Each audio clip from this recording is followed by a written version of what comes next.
Now, I want to just tell you a little bit about this event and about why this wonderful woman is being celebrated today in many different ways. Anna was a very extraordinary journalist and writer, Russian, brave to her fingertips, and she wrote about the hard stuff and unfortunately, as a result, ended up losing her life. She was absolutely, assassinated, slaughtered in the most horrific way at her apartment block as she was coming out of a lift, and she lay there splattered with bullets. And the way that she was killed was horrifying, but in many ways was something that all of us who knew her had feared because of her courage. She had already experienced a poisoning when she was on a flight to cover a very difficult story which she knew would not look well for government. She was a voice in the wilderness, talking about the experience particularly of women in war. And this wonderful organization, Raw War, which is about reaching all women in war zones, in zones of conflict, was something that she had discussed and thought about in advance of her own death. Mariana Katsarova, a friend of hers, a great human rights activist herself, had discussed the way in which there were voices that were never heard and that the people who suffered most in war were inevitably women.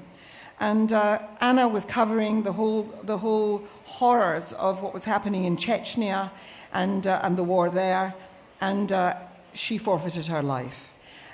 Freedom of speech, freedom of the press is absolutely a vital component, as we all know, in any democracy.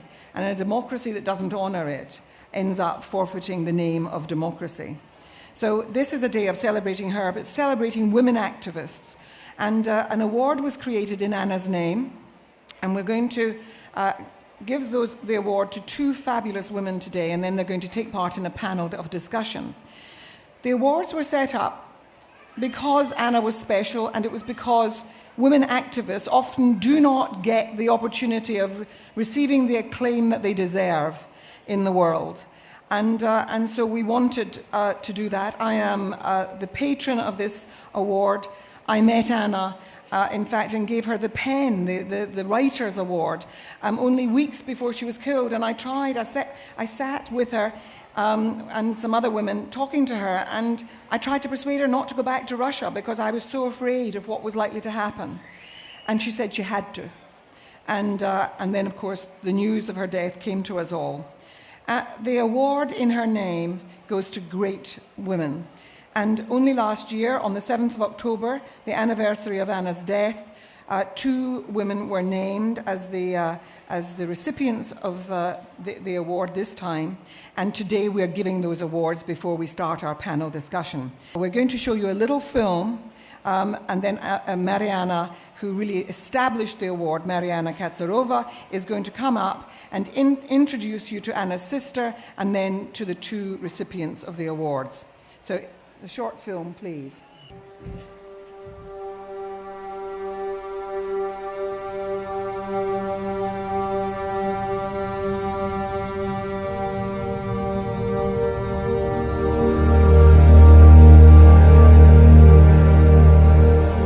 Gineth Bedoya Lima built her career in Colombia as a reporter seeking out tough assignments and going to great lengths to uncover the truth.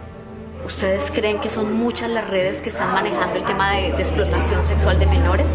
But in 2000, she got too close to uncovering an arms smuggling ring involving government prison officials and imprisoned paramilitary leaders. When she traveled to the prison to interview some of those involved, she was kidnapped, driven 2 hours out of Bogota, raped, bound, and thrown into a garbage dump. Hay muchas noches que siento el cañón de la pistola en mi cabeza, porque ellos se encargaron de golpearme una y otra vez con ella para decirme que me iban a matar. Pay attention, she was told by her abusers. We are sending a message to the press in Colombia. Despite the most horrific treatment any woman can imagine, Gineth would not be silenced. Cuando entendí que esa pistola nunca se había disparado, creo que de allá salió esa fuerza para decir, tengo que seguir viviendo. She has become an outspoken advocate, shining a light on issues of sexual violence and denouncing criminals who think they can operate with impunity. Los paramilitares entraron y en medio de las masacres violaron a todas las mujeres que encontraron a su paso. Y no fueron solamente por parte de un hombre. Hay mujeres que fueron violadas hasta por 20 paramilitares. ¿Y a ti te agredieron? Sí. ¿Cuántos años tenías? 13. Porque fue ahorita después cuando ya retornamos, fue el ejército. Nuestras niñas de 9 y 13 años las están vendiendo sus virginidades. Me prostituyeron, abusaron de mí, todo, o sea, todo ese tiempo, pero era todo bajo el efecto de la droga. Yo mantenía inyectada. Me están buscando y pues ya te imaginarás para que no matarme. Entonces mantengo eso aquí como encerradita. Yo no puedo desfallecer por ellas, pero ni un segundo. Yo no les puedo fallar a ellas porque ellas creen en mí. So to you, Gineth, for your unfailing courage, determination, and perseverance while fighting for justice and speaking out on behalf of victims of sexual violence in Colombia, all women and girls are in your debt. Thank you.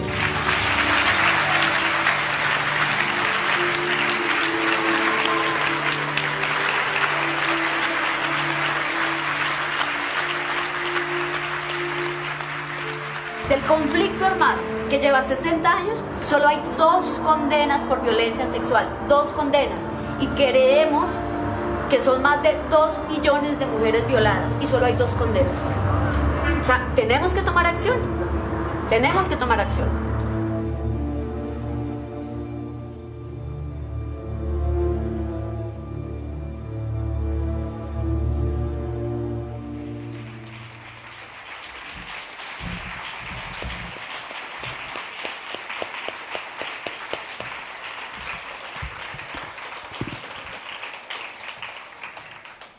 It's very hard to speak or to say anything after what we just saw. I'm not going to have a long speech. I'll just tell you, I've been to many war zones. The last one was Donetsk for 2 years in Ukraine. When it has been very hard for me and I've been frightened as a human being to be killed. When in my personal life there has been moments like my mom died on Christmas Day this year, and I thought maybe I just need to grieve and to have my personal time to crawl in bed and watch television for a month. I remembered about Jeanette Bedoja Lima, and I remembered about Valentina Cherevatenko in Russia, and I thought if they can do it, we have to do it because we have to support them. If Jeanette can stand up to the world and name her accusers, and actually she is incredibly brave. She is facing really to be killed in Colombia at any given moment because the rapists don't want justice, they don't want to be named. She walks around with bodyguards, and she is this very tiny person with incredibly big heart and incredibly big courage. I think we all are able to do it, to take action and to support them.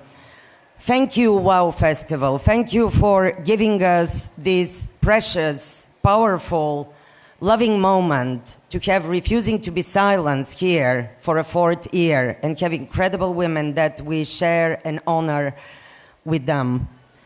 Their moment of revelation to us of their courage. And Valentina, who is facing imprisonment in Russia because she's called a foreign agent, because NGOs are not welcome in Russia, and the ones that are involved in political activities or get funding from foreign organizations are called foreign agents. Valentina refused to be called foreign agent because she loves her country, because she wants peace, because her organization is about peacemaking with other women in the conflict in Ukraine, before that Chechnya. Now she's facing a criminal case and imprisonment. So, without further ado, I would like to invite Elena Kudimova, Anna Politkovskaya's sister, to present the award first to Jeanette Bedoja-Lima. Good afternoon. I'm Елена Kudimova. I'm sister of Anna Politkovskaya, and if you can imagine, after such a film, I am extremely humbled and very, very proud to receive, to give this award to a colleague journalist who comes from Colombia.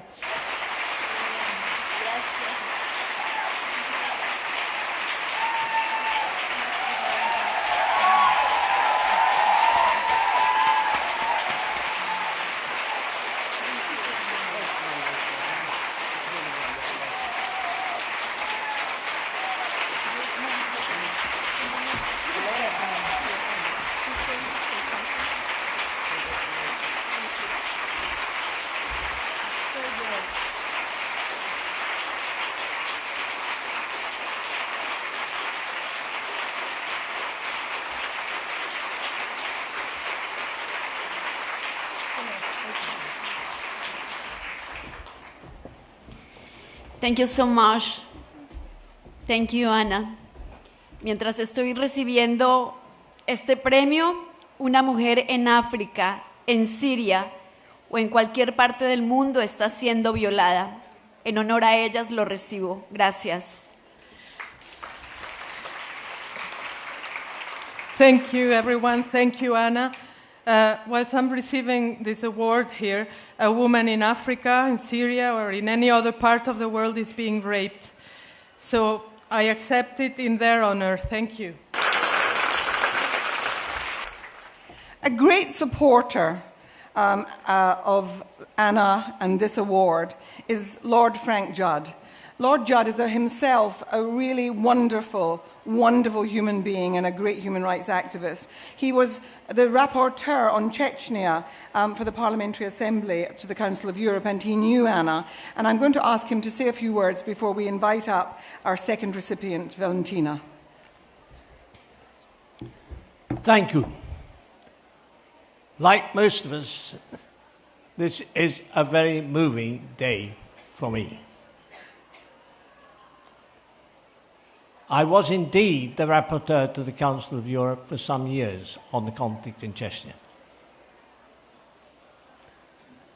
During those years, I became increasingly aware of Anna's work. She wasn't an easy person to know. She had plenty of criticisms of my work and the way I was doing it.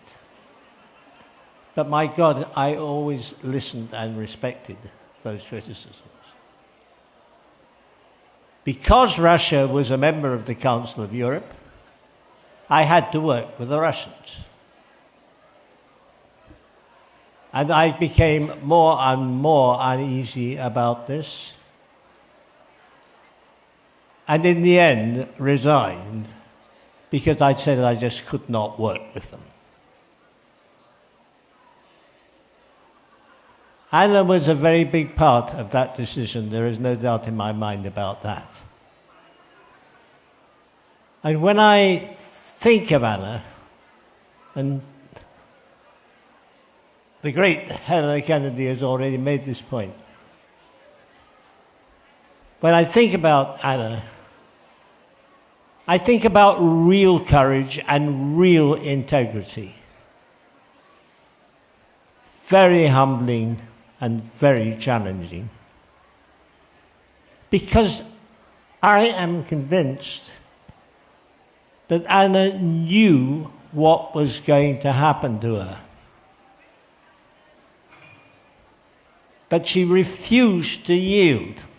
She refused to yield. She would not compromise. And I think of so many people in the journalistic profession across the world now, and I'm sorry, I must say it.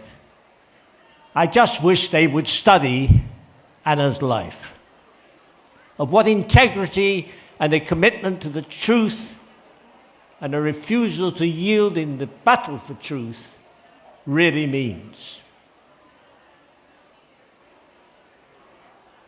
We are all grateful for Anna, and her memory must never fade. But there's one other thing I must say, and that is that when these awards are made, and the courage of Valentina and Jeanette is inspiring. When these awards are made, I think of the countless other unsung people who are making or who have made a stand in the same way. I think of the countless disappeared people in Colombia, in Chechnya, and now in Ukraine. I think of their families grieving and not knowing what on earth has happened to them, but fearing. And this is a challenge not just to journalists across the world, it's a challenge to all of us across the world. We must make a search for truth and its application in our lives central to all we are doing. So Mariana, thanks to you and your friends who make this occasion possible. Helena, thank you for chairing. I sit on a select committee which Helena chairs. And gosh, it's a good occasion each week. Not without confrontation, but good occasion. It's wonderful to have you here today chairing this session. And I also want to say how much I remember Natalia Estemarova, who was every bit in the tradition of Anna, and who paid the price as well. Friends, we've got a hell of a struggle together. But these people and the countless others should be an inspiration to us all.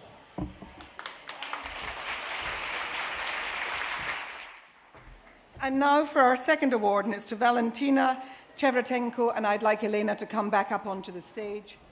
I already spoke about Valentina. I could repeat it endless times for her courage in Russia in times when the entire military machine of a huge imperial state is after one woman, Valentina, for organizing peace-building initiatives, for wanting peace in the armed conflict in Ukraine and in Chechnya with her organization called the Union of Don Women.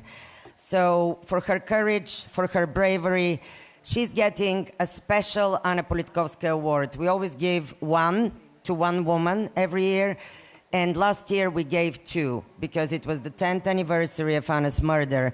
And we just wanted to look at Russia particularly and see, has it become better for human rights in Russia? Well, Valentina is in front of you because it hasn't really, and the struggle continues.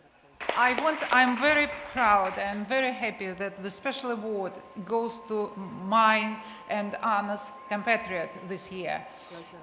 Because, the women in Russia are traditionally very strong. We know it's from all the wars of the 20th century and the wars which we have in the 21st century. So, Valentina, this is for you. I'm very proud. Thank you.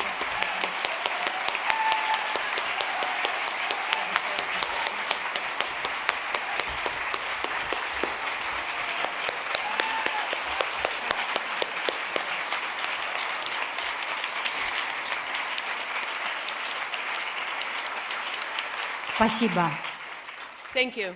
Спасибо организаторам этого конкурса. I would like to thank the organizers of this award. Спасибо Елене, Марианне и всему комитету, который принимал это решение. I think I want to thank Yelena and Mariana and the committee who took the decision to award this award to me.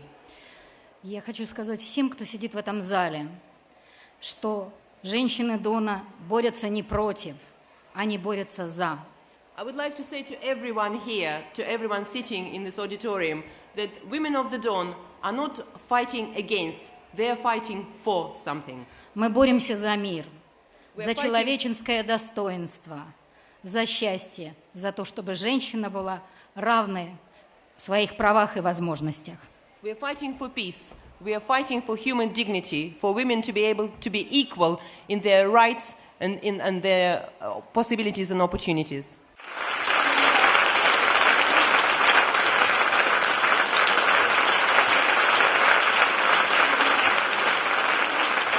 Time, of course, is of the essence, and I'm asking Elif Shafik, the great writer from Turkey, but a globally recognized wonderful author of wonderful books, to join us on the stage. Can I then just explain to you that this is an opportunity just to hear from those women. It looks as though you've got a massive collection of people on the stage, but I can assure you that a number of them are interpreters. Anyway, I'm just going to take my own seat and then we'll start.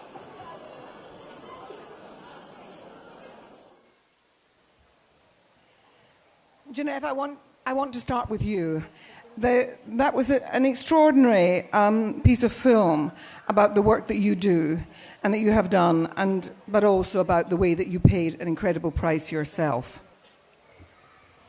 Bueno, nuevamente, buenas tardes y gracias. Gracias a Mariana por inspirarnos y por trabajar por tantas mujeres. Well, good afternoon, everyone, and thank you, Mariana, for inspiring us and for working so hard for so many women. Yo vengo de un país que está intentando terminar 52 años de guerra. I come up from a country that is trying to put an end to 52 years of war. Y solo hasta hace poco se empezó a hablar de que en medio de esa guerra violaron a millones de mujeres. And only very recently they started to talk about how thousands and millions of women were raped during this war. Y la gente siempre me pregunta eso que tú me acabas de decir, ¿cómo se hace para seguir adelante? And people always ask me the same thing, what you just asked, how do you carry on? Y mi respuesta es que he tenido que creer en algo para poder aferrarme. And my response is that I've had to believe in something in order to keep pushing forward. Y he creído que si quedé viva es para poder cambiar la vida de otra mujer como yo. And I believe that if I stayed alive is in order to change the life of other women like me. Cuando te han vulnerado el cuerpo, el alma y la vida. When you become so vulnerable, they make you so vulnerable, the body, the heart, the life. Siempre sabes que no es fácil perdonar. You know that it's not easy to forgive. Yo hoy no he podido perdonar. Up to this day, I have been unable to forgive. Pero sí aprendí algo que ha sido muy importante. But I learned something extremely important. Y es a transformar el dolor. And it's to transform the pain. Cuando transformas el dolor, when you manage to transform the pain, eres capaz de seguir adelante con tu vida. You are able to carry on with your life. No importa cuántas veces te vuelvas a caer. And it doesn't matter if you fall over again and again. No importa que te tiemblen las rodillas. And it doesn't matter if your knees are shaking. No importa que un día ya no quieras soñar más. And it doesn't matter if one day you don't want to dream anymore.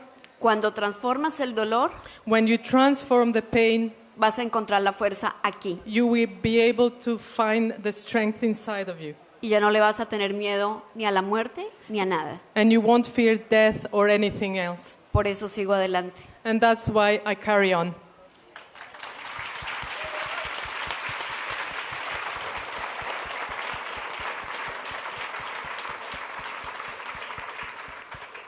Jeanette, one of the things that we've been able, as women around the world, we've been able to do in recent years is to draw attention to the fact that in any war, women suffer, and suffer in the most incredible ways, and that rape is one of the ways in which war is waged.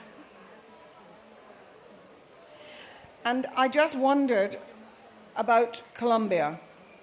There was an effort towards peace recently, which would have involved an amnesty for many of the people who committed terrible crimes, both in the army of the nation and in the paramilitary organizations. There was a referendum and people voted against doing that because they did not want that kind of impunity for those who had committed such crimes. What did you feel about that? Fue muy difícil sentar una posición frente al proceso de paz. It was very difficult to find a position or present a position within the peace process. Yo hice parte del grupo de víctimas que estuvo en el proceso de paz. I was part of the victims group that participated in the peace process. Y la gente me decía, usted pide justicia por usted, pero está en una mesa de negociaciones perdonando a unos criminales. And people would tell me, you are looking for justice for yourself, but at the same time you're sitting at the negotiating table to forgive these people. Y yo creo que no era perdonarlos, era hacer entender que no siempre la justicia son 100 años de cárcel. And I don't think it was forgiving them. It was about making people understand that justice doesn't mean 100 years in prison. Muchas veces lo que se necesita en medio de una confrontación armada es más la verdad que 100 años de cárcel. Often, what you need after an armed conflict is the truth more than 100 years of prison. Y eso es lo que las víctimas en Colombia hemos querido que esa parte del país que no avala el proceso de paz entienda. And this is what, as victims in Colombia, we've tried the message we've tried to pass on to those who do not believe in this peace process. Pero hay delitos que no pueden ser indultables y que no se pueden negociar. However, there are crimes that cannot be pardoned and that are not negotiable. Y uno de esos delitos es la violencia sexual. And one of those crimes is sexual violence. Y logramos que la mesa de negociaciones no indultara los delitos de violencia sexual. And we managed for the negotiating table not to give a pardon when there were cases of sexual violence. Cuando se genera impunidad en torno a las violencias que tienen que sufrir las mujeres, se destruye la columna vertebral de la sociedad. When you have impunity in cases of violence against women, you are destroying all the backbone of society. Y creo que hoy la gente que negoció este proceso, que fueron hombres, entienden la importancia de no indultar este tipo de delitos. And I think that those who negotiated the peace process, who are men, understand now that you cannot pardon those kind of crimes. Ahora lo que sigue es reconstruir nuestro país y creo que tenemos el corazón abierto para poderlo hacer. And now what we have to do is to rebuild our country, and I think that our hearts are open in order to achieve it.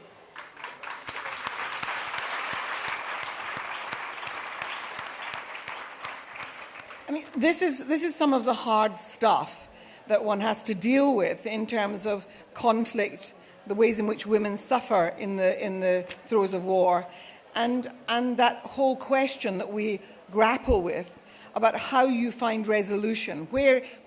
How does peace come when the suffering goes on and the damage for those who've suffered continues for them? And so it's a very difficult thing.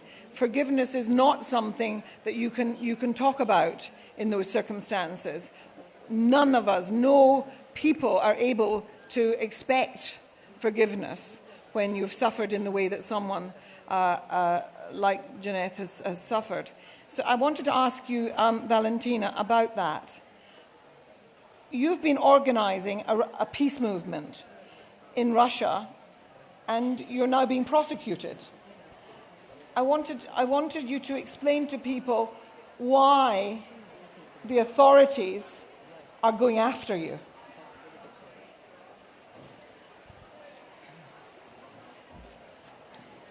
У меня нет ответа на этот вопрос. I don't have an answer to this question. Я отказалась вместе со всей своей организацией от того, чтобы добровольно войти в реестр иностранных агентов.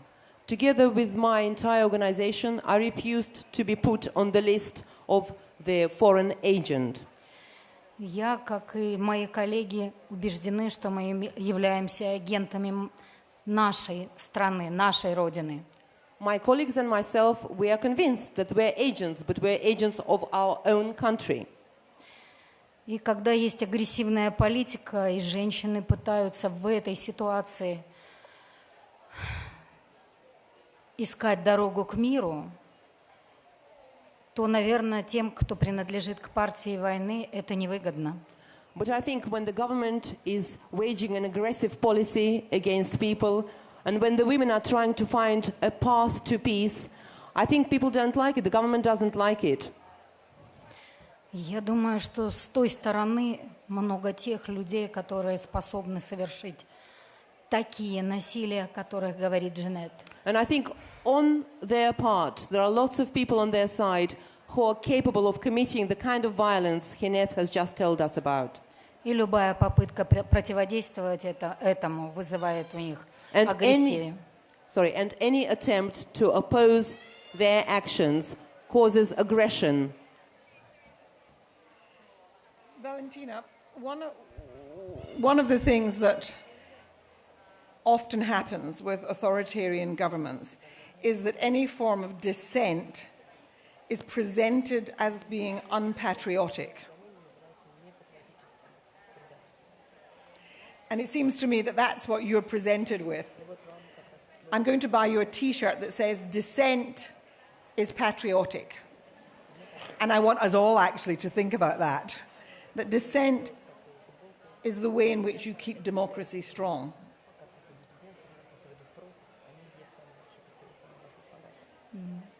Я убеждена, что я патриот своей страны. Подарите мне такую майку. I am confident that I am very patriotic. I'm a patriot of my country. Please give me such a T-shirt. I will give you such a T-shirt. But I wanted you to explain for people who perhaps haven't followed it as closely. Your nation has been involved in quite a number of serious conflicts in recent years, many of which don't get enough coverage in the media here in Britain. But your activism first started in relation to the conflict in Chechnya. And perhaps you can explain why it was that you started the organization that you're now heading.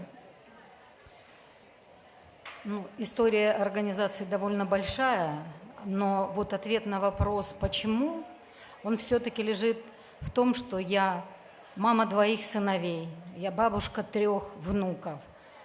И я хочу, чтобы мои внуки, сыновья, их друзья каждый рассвет встречали в мирном обществе.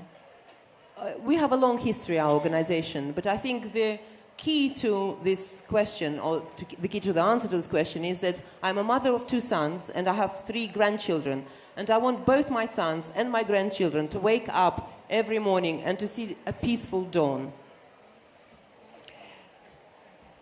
I just want to ask you about this. What is the position in Russia just now with regard to, for example, the engagement of Russia in the conflict in Syria? Is there opposition to that? В России есть оппозиция любому типу агрессии, которую инициирует моя страна. I think there is opposition in Russia to any type of aggression that Russia initiates. Да, я не могу с этой точкой зрения выступить в таком зале. Меня просто туда не пустят. Мне просто не дадут микрофон.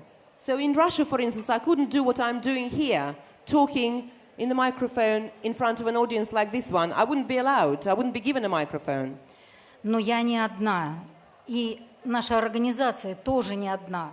У нас огромное количество людей, которые пытаются делать шаги к миру вместе и противостоять той агрессии, которая исходит сегодня от моей страны. But I'm not alone, and my organization is not alone in the country. There are lots of people who stand side by side with us and try to fight against aggression of my country.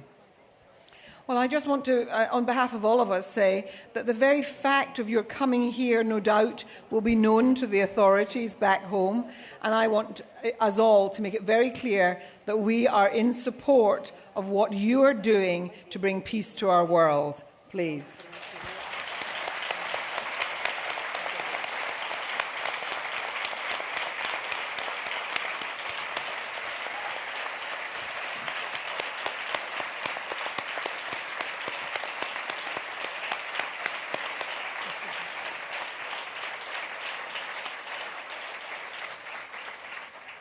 Elif, I wanted to come to you and speak a little bit about Turkey. I know that you've made your home here now because you've been very outspoken about the developments that are taking place in Turkey and the shift towards very authoritarian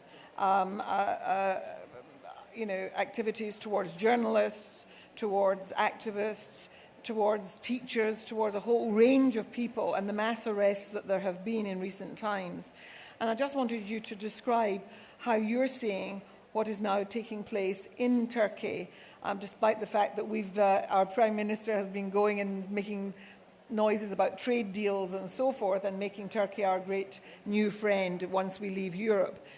What is happening in Turkey just now? I sincerely think Turkey is a very, very important country, and what happens inside Turkey has repercussions beyond Turkey. And it's a liquid country where things are changing so fast, and the decline backwards into authoritarianism is happening with such a bewildering speed. There's almost no time to stop and think and analyze and digest. There's even no time to grieve.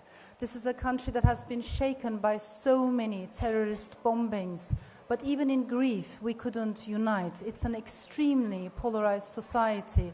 Today in Turkey's prisons there's more than 150 journalists. Turkey has surpassed China in becoming the world's biggest jailer for journalists, and journalism is the most dangerous profession in Turkey, no doubt.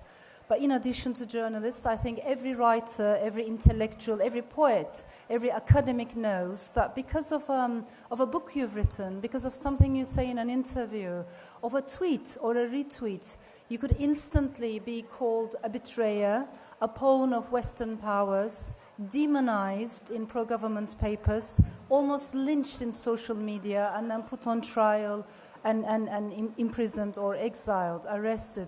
So there are so many journalists, literary editors in prison in Turkey, cartoonists, because being a cartoonist is a very tough job in Turkey. When societies become authoritarian, one of the first things they lose is their sense of humor. So cartoonists are also, in that regard, endangered. And these people are kept in prison without knowing what they're accused of. They're just being kept in prison as a punishment. Elif, I wanted also to ask you about the position of women, because Turkey was always one of the places where women's rights were being protected, and one was seeing a shift towards greater equality. But there seems to have been a backward turning of the wheels. What's happening with regard to the position of women in Turkey? Yes. I think as societies go backwards into nationalism, paranoia, populism and fanaticism, the very first area that is endangered by that decline is women's rights and also LGBT rights. So in both regards, we have seen, we've been going backwards. People usually think about the Middle East when they talk about Turkey. Of course, that's a good comparison, but also Russia is a very good comparison. There are huge similarities between Turkey and Russia. Both of them come from multi-ethnic, multilingual empires. Both of them dream about the golden past, and they want to make their countries great again. And both of them think they are surrounded by enemies. In both, there's a strong state tradition at the expense of the civil society. In terms of women's rights, I'm very sad to observe that many women in Turkey are very divided, because in countries where politics is so aggressive, so divisive, and so heavy, politics shapes everything. So, for instance, the headscarf is a big issue in Turkey, and whom you vote for is a big issue in Turkey. And as a result, women are divided into camps, refusing to see that they have so much in common in a country where domestic violence is escalating, killings against women escalating in very alarming rates. And there's so many issues we find difficult to talk about, such as rape and incest and sexual harassment escalating. But even that is not enough to bring women together. So what I'm trying to say is, when politics is so heavy and when women are divided into categories, when they are distanced from each other, the only thing that benefits from this is patriarchy itself. We have to develop a sisterhood that brings together women from very different backgrounds and also goes hand in hand with LGBT movement. Elif, thank you.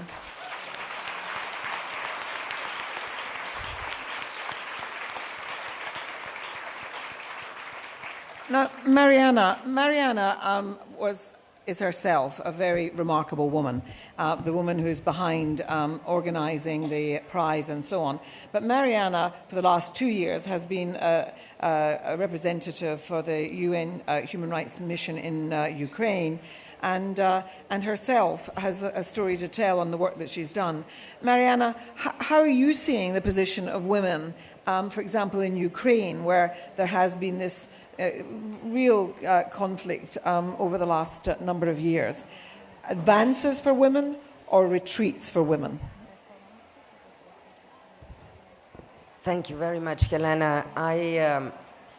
As you know well, probably, in each war and in each conflict, actually, ironically, it's in a way a liberation for women, because women become, while the men are imprisoned or fighting or dead, women are actually getting on the forefront of society, because they're the only ones left as 80% of the victims, as the 80% of the refugees or internally displaced people.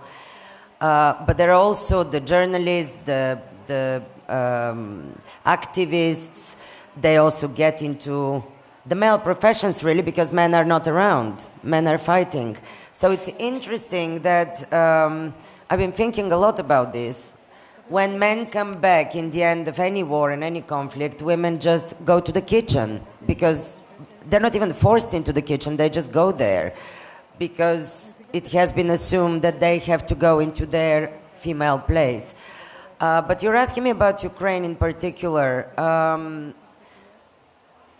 Women are, I spent, out of 2 years, I spent 1.5 in Donetsk and Lugansk. I saw the beginning of this armed conflict. I saw maybe the worst part of it, of intense fighting.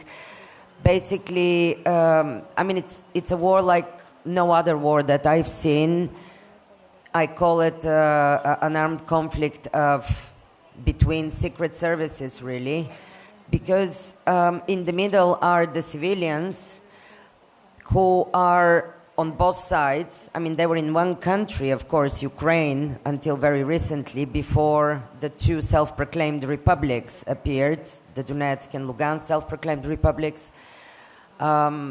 And the civilians are caught in this fighting of armies on both sides. So it's the rebels on one side, and the people in Donetsk and Lugansk are occupied, in an occupied towns, their own towns, but occupied by the rebels, the pro-Russian rebels, On the other side is the Ukrainian army, who is also fighting the rebels. So bombs are falling on the heads of the civilians in the middle, between the warring sides.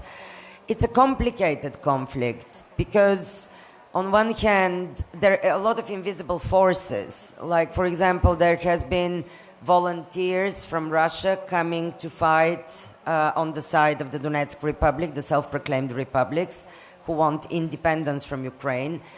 At the same time, the soldiers' mothers' organizations in Russia are telling us a different story, that there is a lot of conscripts, Russian young men, who have been forcibly sent to Ukraine, and many of them die. But then the families have been told, please bury them in secret by the government, because you cannot say where they actually died, because they were... It's also therefore meaning that that the cost in terms of lives for the war is not there for the public to see.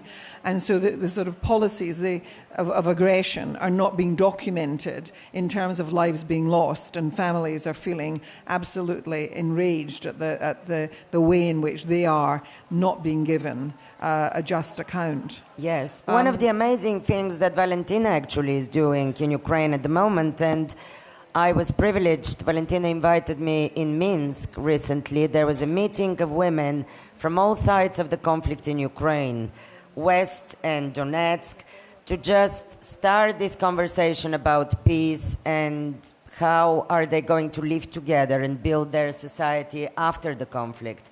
Now, I want with us not to lose the opportunity. There's a great gathering of people here, and I'm sure that a number of people would like to ask questions. We've got really distinguished and wonderful women who really are from the front line with us today. Who would like to ask a question? Who's got a question for one of the panel or any of the panel? Hello. My question is for Genevieve. Mm-hmm. How do you think the country can move forward after so much has happened? You said 52 years of conflict. So many women have suffered so much rape. How can it move forward? And on a personal level, how can these women learn to move forward to sort of, embrace a new future? So I'd like to ask on a personal level, how do you think these female individuals can move forward? Yo creo que yo particularmente, y lo digo con toda humildad, me llevo un gran orgullo, y es que el día que hablé públicamente de mi violación, le abrí la puerta a muchas mujeres para que pudieran hablar. Well, I think myself, and I'm saying this in a very humble way, but I'm proud that when I spoke about my rape, I opened the door for many other women to do the same. Speak up. En Colombia, hablar de violencia sexual era un tabú, y cuando vieron la cara de una persona pública diciéndolo, creo que de alguna manera se empezó a romper ese tabú. In the past, in Colombia, it was taboo to talk about sexual violence. So when they saw someone in front of the public talking about her own experience, I think that we started breaking that taboo. Ahora, poder cerrar esas heridas que nos han dejado más de 50 años de guerra no va a ser fácil. However, it won't be easy to close those wounds after 52 years of war. Y voy a decir algo muy duro. Creo que necesitamos por lo menos 3 generaciones para entender que la guerra se está acabando, que la guerra se acabó. And this might sound harsh, but I think that we need at least 3 generations to understand that the war is over. Nuestra misión es dar ese primer paso para que dentro de 3 generaciones ya se haya podido sacar el odio que deja la guerra. And I think that our mission is to give this first step so that in 3 generations we finish about that hatred that came from the war. It's incredible the way in which humanity continues to inflict terrible wounds on itself. I mean, it just pains me as I get older to see that we keep repeating the same mistakes and keep punishing women at the heart of it. So who else would like to come in? Yes, please. There's a hand there, the woman back there. Thank you. I'd like to express from all of us, I'm sure, appreciation for your courage and the way you keep going. I'd like to speak to Ginny because she seemed to promote or suggest that there's a way between revenge and sort of forgiveness, which was to transform the pain. And I wondered if she could say a bit more about what she actually means when you have to do that. Cuando se sigue adelante sin concientizarse de qué fue lo que te pasó a ti, y hablo de mi caso particular, sin intentar transformar eso que te pasó, vas a pensar todos los días en la venganza y en el odio. When you keep going, but without being aware of what happened to you personally, and I'm talking about my own case, I think that then you wake up every day thinking about revenge and hatred. Yo tengo que salir todos los días de mi casa escoltada, tengo que andar todo el tiempo en un carro blindado. Every day I have to leave my house with bodyguards in a bulletproof car. Sé que salgo de mi casa y no sé si voy a regresar. I leave my home and I'm not sure if I will come back at the end of the day. Y tal vez lo más fácil sería irme al exilio. And maybe it would be easier for me to go on exile. O quedarme todo el tiempo consumida en la rabia que me produce eso. Or stay all day just thinking about the rage that I feel because of that. Pero cuando salgo de mi casa pensando que otra mujer que ha pasado lo mismo que yo tiene la posibilidad de reconstruir su vida, creo que eso es transformar el dolor. But when I leave my house thinking that another woman just like me will have the possibility to rebuild their life, this is what I mean by transforming the pain. Pero no es fácil. But it's not easy. Yo sacrifiqué parte de mi vida personal para poder hacer esto que les estoy diciendo. I had to sacrifice part of my personal life in order to do what I'm telling you I've done. Y no me arrepiento. And I don't have any regrets. Porque sé que le estoy abriendo el camino no a una, sino a miles de mujeres. Because I know I'm opening the door not for one woman, but for thousands of women. Y no es un acto heroico. And it's not about being heroic. Yo no me considero una mujer valiente. I don't see myself as a brave woman. Solamente me considero una mujer que entendió que tenía que transformar lo que la vida le dio, que fue una desgracia, pero que tengo que transformarlo. I just see myself as a woman who understood that she had to transform something that life gave her, something that was a terrible, a disgrace that had been transformed into something else. Eso te hace un poco más liviana la carga. And this means that the weight that you're carrying becomes lighter. Incredible.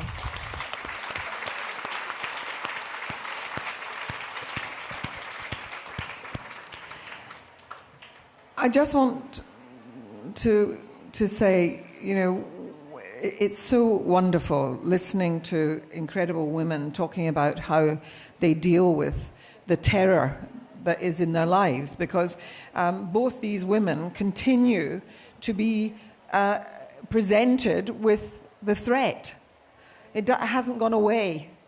When each of them goes home, the threat is still there, that there are people who want to rub them out, want them to disappear. When I talk to women from the Congo, women who've been involved in these terrible conflicts, women who've been multiply raped, we will tomorrow afternoon be talking about the Yazidi women who are being absolutely persecuted, multiply raped, enslaved by ISIL.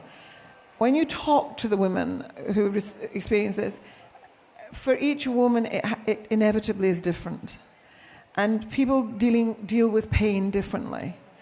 And for us, who are fortunate never to have had to experience that, all we can do is listen in awe that they survive at all. So I'm asking you, as we complete this session, just to say, aren't we lucky that we're surrounded by such fabulous women? All of you.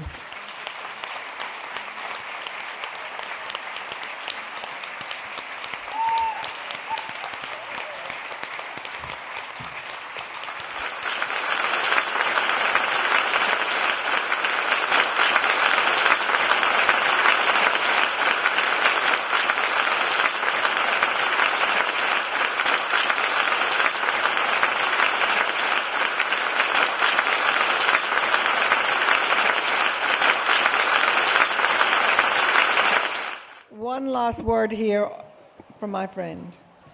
Solo quiero decirles algo. Yo soy una mujer reconocida en Colombia. Tengo voz.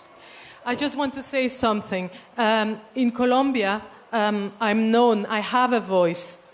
Si llega a ocurrir algo muy grave, sé que muchos amigos me pueden recibir en muchos lugares del mundo.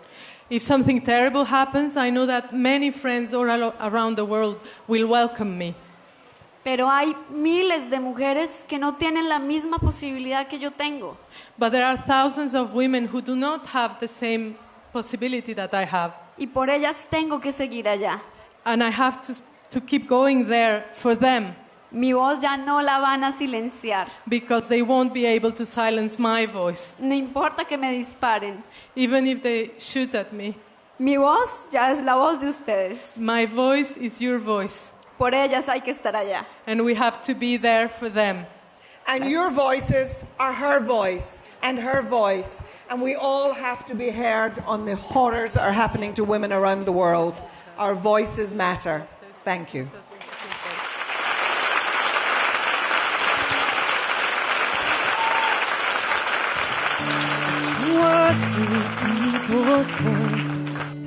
She was the ray of hope. She wrote only what she saw. It was a mirror to us all. Oh, Anna Politkovskaya, you were the conscience of us all. Anna Politkovskaya, you are the searcher of